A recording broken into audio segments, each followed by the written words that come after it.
Today, my guest is Dr. Claudia Luciak Donsberger, who is a licensed psychotherapist, a certified Imago Advanced clinician, and also certified as emotional focused therapy or EFT. Claudia, you are from Vienna, Austria, but you also spent about 20 years in the United States, where you completed your studies in clinical psychology and your training in systemic family therapy in California. Now you live in Vienna, where you have your private practice together with your husband, Dr. Miguel Luciak. And together you lead couples workshops, generational dialogue workshops for adult children and their parents, both in Europe and abroad, in German and in English. Your primary focus is on relationships between people who struggle to find connection, understanding, forgiveness, emotional intimacy, and closeness in their relationships. So why couples? Why parents and their adult children, siblings? Why this area of expertise? Well, that's kind of a question that I would say, what's the question why we choose certain professions, or why are we drawn to certain things in our work life? And an easy answer would be, you teach what you most need to learn. So, I came from a post-war family that was broken. So very early memories are wishing I'd have a complete family. So when I started to do my therapy schooling in California in the early 80s, this was a time when there was a lot of family work done at the Mental Research Institute and Virginia Satir, all those people who were, Carl Whittaker, who were really beginning to see how important it is to work with the whole system. And naturally, with my background, I was very drawn to this approach. And I was very lucky to be involved in this early movement and to have wonderful teachers who were starting to work with this concept. Thank you for sharing. As you know, my online business is about helping daughters of difficult mothers to heal and live with joy. And that's why I want us to dig deeper into this topic. There are so many daughters and sons too. Many of them are also parents now, who still live in the prison of the past, who live in pain, who struggle to find happiness in their lives and move on. I want them to know that there is hope. Could you please tell us more about your workshop for parents and their adult children? It takes about 2.5 days, and you accept both sons and daughters, mothers and fathers as well. How many parent-child pairs can take part in one workshop? Well, we've done about 25 altogether. Wow. And we limit the participation to 8 pairs. And the reason we do that is because we want to support each pair in the dialogue from beginning to end. Yeah. So that every word that is said can be supported. Because what we found is that we are so sensitive to even a look or the way the eyebrow is raised, to the way our parents respond to us, because when we were very little, our whole development, our self-esteem depended on if the look we got was approving or disapproving. So we are really there to make sure we support this connection. And when we see there is something, an expression or a word that could be hurtful, we're there to support. And we especially support the parents in being able to hear their children, because there's one saying that I really believe, to all the work I've done: hurt people hurt. And I like that double meaning in English, because when you're hurtful to your children, I've never had an exception to this. Your own history has been one of being hurt. And some people in those generations have not had the chance to look at this and to reflect it and to get the therapeutic support to work through that.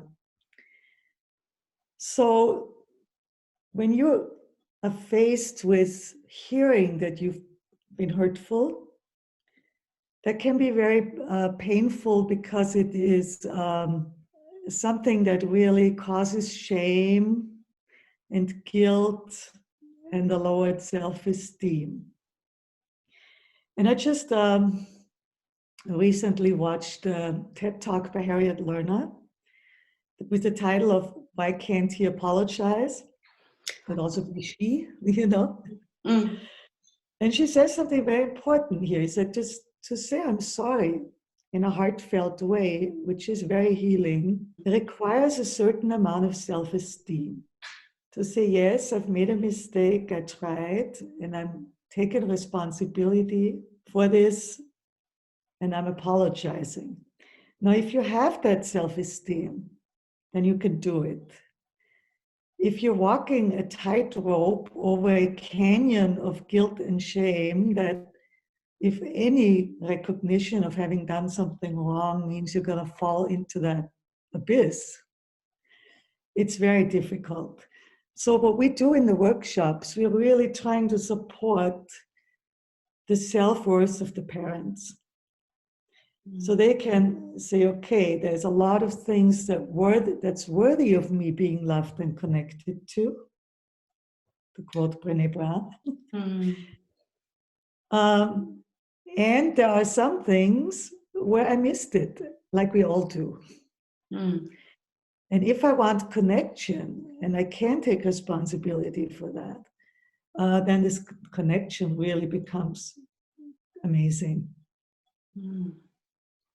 And I just can feel completely with you. So many women are so full of hate and unable to move forward. It always hurts me, because I also was full of hate towards my own mother. But we fortunately found one another at the end. You get so stuck in this hatred, and sometimes we just need somebody helps us, just listen to us and just move on. In the previous interview, I spoke with a New York therapist who, Jetta Simon, and she described difficult mothers like a continuum, where on one side there will be pretty well-functioning women who occasionally make mistakes, as we all do, and on the other side there will be one or another sort of personality disorder or mental illness. When you think of the parents who comes to your workshops, where do you think they are on this spectrum? Because to go to this workshop, you need to have some insight and ability and the willingness to look at yourself. Generally, that's true. And I would say the majority of the people who come to our workshop have a desire to connect and have some sense of ability to look at their own stuff, or are willing to admit that they're part in this situation. And every once in a while, we get referrals from different other therapists. Every once in a while, a parent comes with a very, very traumatic story. And the child then often also has a very traumatic story. I think, for instance, of a generation pair where the child was given in foster care. And the child was made felt that he was so difficult, And then you look at the story of the mother and the trauma that she had endured.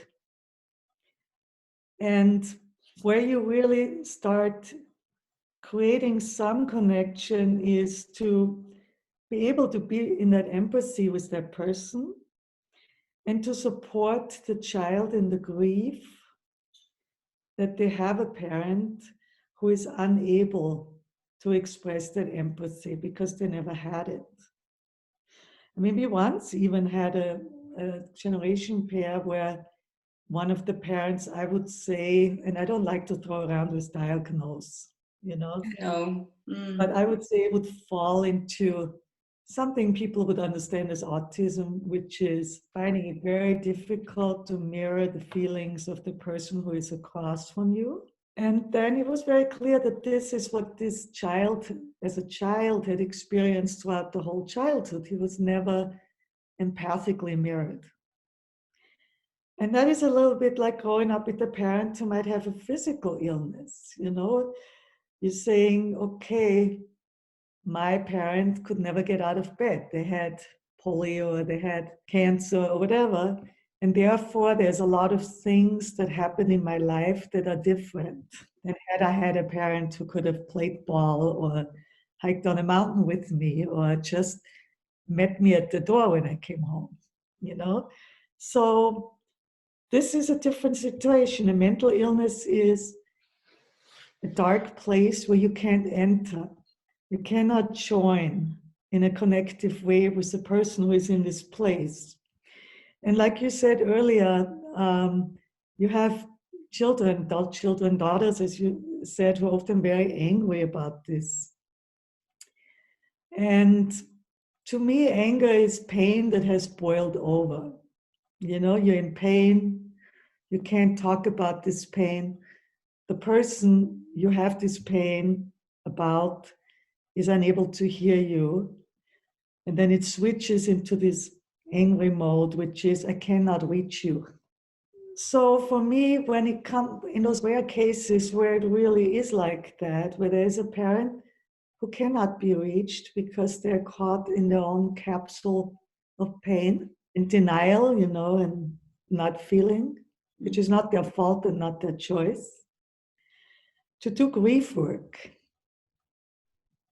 Like you do grief work with someone who lost their parents early to illness, you know, like people lose their fathers to a heart attack when they're 5 years old, or it's a way to look at a loss even though the body is still there. I think that's one of the things you find often when people have partners or parents or children with mental illness. It's so hard to see it as an illness where the people are not on purpose doing this. Because we tend to say, well, why can't you just listen or understand or show some empathy? So there's often a lot of anger against these people, and we take it personally. And in reality, there's part of that ability that it takes to connect isn't there, which is requires grief work. Yeah, absolutely. We felt so lonely as children. When I was thinking about mental illness, I was thinking more of depression, anxiety disorder, combined with a personality disorder, as what I saw, for example, with my mother, and very unsteady moods and this kind of things. And you never knew when you could approach her or when not. Yeah. Yeah, but how? Well, my experience is that people that are healthy, or you know, that there's a great desire to connect. We're creatures of connection, and people have a difficulty in connecting. That is something that they are missing too. And the fact that they can't do it doesn't mean that they're on purpose doing it because they're mean. I think it really helps to get away from that view. There's somebody mean who is toxic, who is intentionally trying to hurt me. Because what's behind it is a scared and lonely person who is unable to connect and maybe never had a satisfying, loving connection in their life and has lost trust that this is possible. I completely agree with you. I just think that probably not everyone would. I often hear people describe their mothers like very manipulative, abusive. Nothing is ever good enough. And I think maybe they wouldn't agree with you. I go back to that quote I already used, hurt people hurt people.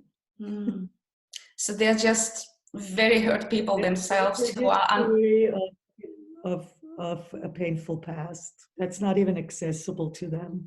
But if you've received empathy and love and connection, then my experience is, without exception, that is something that you extend to others, especially to your children. Yeah, I don't, basically my view of humans is that they're worthy of being loved and connected, and that they really want to connect, and some people just didn't get the tools, which is a sad thing, not something to be angry about, but a sad thing to grieve if someone grows up without that ability to love and to connect. Yeah, I think we're all born with this ability, and then just something happened to us, right? The life happens. And maybe the problem is sometimes that we become also extreme in our reaction to our parents. So it's like two extremes, similar charged, and we just cannot connect. Can it be that? Yeah, but what can we do in this situation when they just can't reach each other? They are so angry. How can we help them? Not everyone can go into therapy when it's not a possibility. What can such a daughter or mother do? I think it's a question of becoming aware of your boundaries. Like when you feel something is hurting you, something that's said, or a judgment, or a disapproving look is hurting you, to become aware and say, look, right now is a moment where this is hurting me. I need to discontinue the conversation, and to get yourself out of it. So to teach people to be attuned to their own feeling. Because what Harville Hendricks says, if something is an ouch, can only be judged by the person who feels it, right? If a statement hurts me, then it hurts me. Maybe somebody thinks I'm crazy, or there's no reason. But if it hurts, it hurts. And at that moment, you feel that pain. It's time to say, look, right now, this is hurting me. I need a timeout. And if this happens a few times, eventually the other person gets it. When you continue to engage by hurting back, then you have this, what you described, these two, I always show a picture of two Tasmanian devils showing their teeth, but nothing comes out of it naturally. Exactly.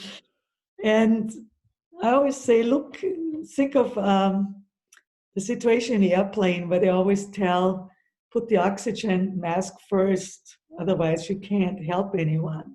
So if you're feeling your buttons are pushed and your oxygen is running out, you need to say, wait a minute, stop. I need to pull back right now. I need to get out of this. And in some situations, you need to create space and distance yourself from a person who hurts you. You mean emotional and physical distance? Yeah. Both. I think emotional is quite difficult because this connection between a parent and a child is a very deep inner connection. And an estrangement is always also something that causes inner stress and turning off of feelings, right? It forces you to put kind of a capsule around your vulnerability. And therefore, I always recommend that people allow themselves to grieve and allow themselves to admit to themselves that it's sad. And that it's not an intentional thing, but there's something that these parents from their own upbringing weren't able to give. I did the workshop with 3 of my children, and they're all adults. One's already over 40. And if somebody asks me, what are you most proud of in your life? I'll say that I was able to take responsibility, because it's hard. And it was tearful and it was painful to sit there and to say, yes, I hear your pain. And yes, I wasn't there, or in this or that situation, I had no empathy. But it was the most growing experience for myself. I think it was the deepest therapy I ever did for myself, to be able to feel their feelings, to take responsibility. And what I learned in those workshops is that children are incredibly forgiving. They're longing for this connection. So if we manage to support the parents in taking responsibility, which doesn't mean that they're terrible people, quite the opposite. You know, they're showing vulnerability and strength. The children are incredibly forgiving. They just want the experience validated. They want to hear, yes, you said this or that to me and it hurt me very much. Can you understand that it hurt me? And if the parent managed to say, now when I put myself in your position, I can really understand it.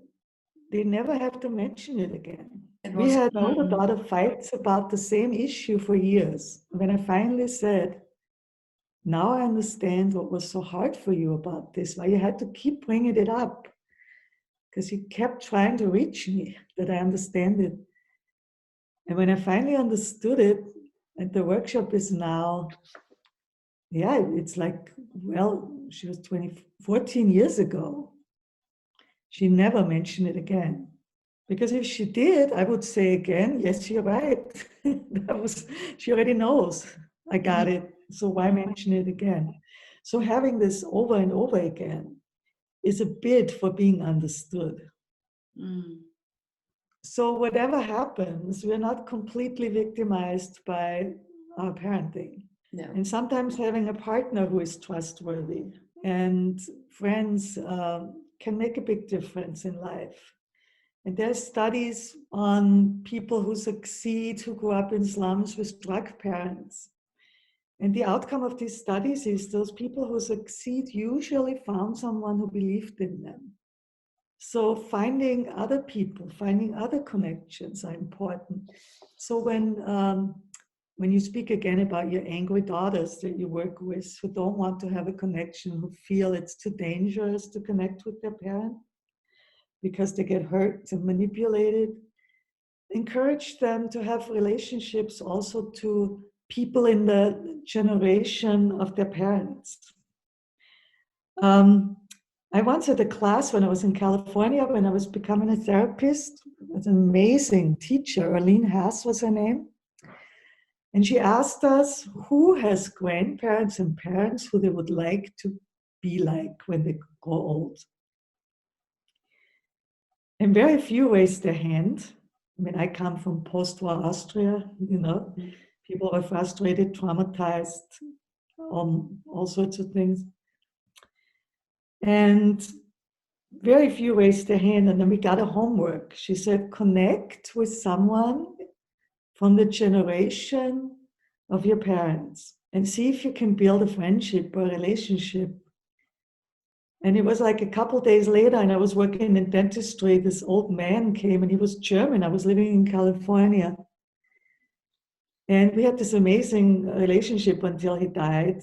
He was active, politically active against Hitler. So I learned a lot of things about the movement, the underground movement, which I never would have learned. And I wouldn't have thought about connecting to some older person if it hadn't been for this homework. And it was the greatest gift that I received on so many ways. And I have one client who has an estrangement with her mother. And she has an older couple that she calls her Wahleltern, her parents of choice. Uh-huh.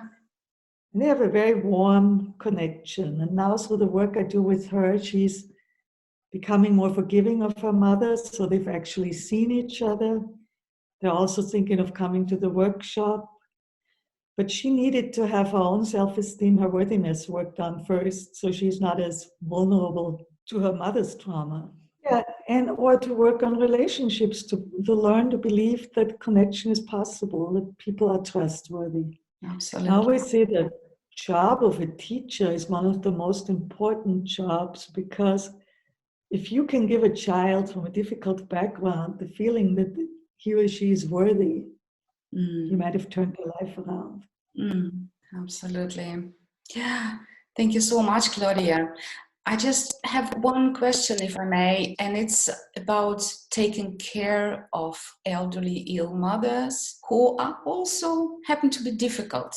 Do you have any advice how people can manage to go through it? So just a piece of advice to help them not only survive this experience, but to grow with this. So at the end of the day, they will not have any regrets and will be at peace. Well, what I often notice is that especially people who couldn't reach the parent when they were young are trying to reach them all their lives. And then when they're ill, they'll do just about anything to reach them. They're still hoping, they're still trying. That's one kind of people, you know? And my recommendation is, again, the oxygen mask. Look for your boundaries, do what you can do. Make sure you take good care of yourself. And if somebody is, the person you're taking care of is saying mean things to you or rejecting you or hurting you, to say it right away. Right now is a moment where I don't feel good being around you, so I'm going to leave right now. Mm-hmm. So the same strategy. Yeah. Same strategy. And then support the people in saying, look, you have a parent who cannot give what you're longing for. Maybe they never could. Maybe they can't do it now because they're demented. And often what I've heard is, I have a friend who had a mother who was very hard to reach throughout his whole childhood. And then when she got old, he tried to reach her non-verbally. He would just go there and hold her hand. Mm. You know, and not try to, through words, fix anything or do anything. And it always helps to say, we don't know what it's like to be old and near death and to be dependent. Many people are prone to depression in those kinds of states, right? And for them, it's really hard to be resourceful, loving persons. And again, it's very important to look at your own boundaries. You know, that you do what you can, but you're not taking abuse. Exactly. And as you also previously said, seek support with other people, loving people. Yeah. Talk about it, seek support. Yeah.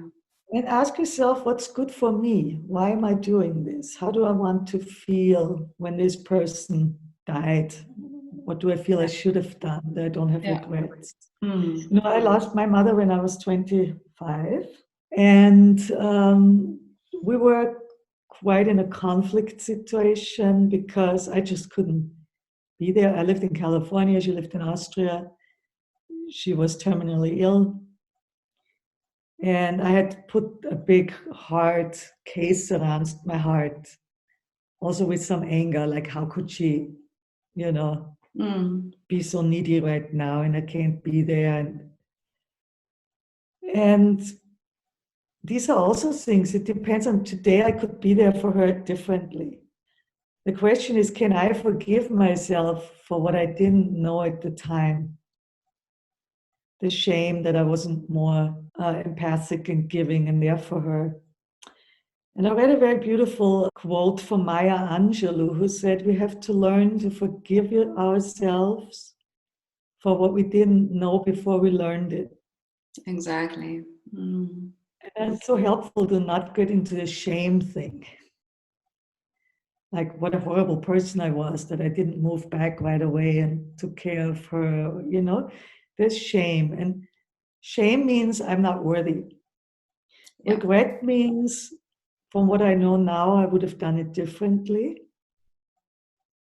And at the same time, feeling good that I know now differently, that I've evolved, you know. Yeah, I can relate completely to all this because all the feelings of guilt. I was living here in Germany. Mom was in Moscow. She was very ill. I helped in the distance. I paid for caretakers and so on, but I wasn't present so much there. And well, I also had to learn to forgive myself for something I didn't know.